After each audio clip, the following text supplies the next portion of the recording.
चांगली गोष्ट आहे की केंद्र सरकार जनगणना करते।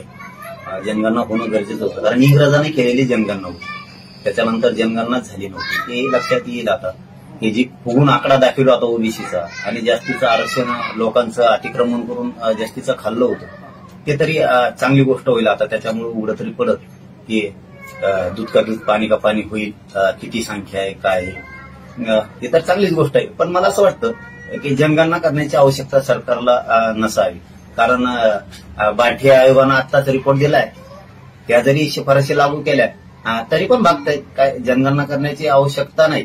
परंतु आता सरकारची इच्छाच आहे, केली तरी हरकत नाहीये, आमचं काय विरोध असण्याचं काही कारणच नाहीये।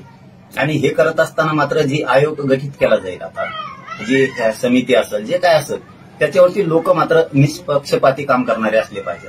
नसता त्यांनी उगाच फुगून आकडा दाखवायचा आणि मग पुन्हा आंदोलनाच्या पवित्रात देशातले लोक जायचे, असं व्हायला नको। याची काळजी मात्र मोदी साहेबांनी केंद्र सरकारनं नक्की घेतली पाहिजे की त्याच्यात सगळ्या जाती धर्माचे लोक असले पाहिजे आणि निष्पक्षपाती करणारे लोक पाहिजेत। नसता मग हे असे लोक आहेत, हे नेते काही की हे त्या आयोगाकडून आकडा फुगून घेणार, मग ते पुन्हा पुन्हा प्रॉब्लेम उभा राहणार।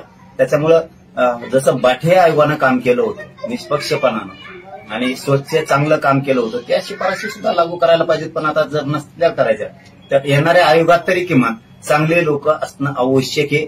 त्यांनी कुठेही जाती भेद करता कामा नये, खरी संख्या त्यांनी समोर आणली पाहिजे। आणि त्याचबरोबर कोटा सुद्धा त्यांनी आता वाढवला पाहिजे, आरक्षणाचा कोटा सुद्धा 72% ओबीसीचा करायला पाहिजे त्यांनी, कारण हे सुद्धा आवश्यक आहे करणं, कारण म्हणजे ते सगळ्यांनाच आरक्षण पण पुरत सगळ्यांना ही, कारण आमच्याकडे अन्याय झालेला आहे। आमचं आरक्षण 72 जवळपास 75 वर्ष खाल्लंय यांनी, आमचं आरक्षण असून सुद्धा आमचं आरक्षण खाल्लंय, आमचे पोरं सुशिक्षित बेकार झाले सगळे। त्यामुळं सरकारनं आता निष्पक्षपातीपणानं जनगणना करावी ही सरकारला विनंती, आणि आयोगात मात्र चांगले लोक असणं गरजेचं आहे।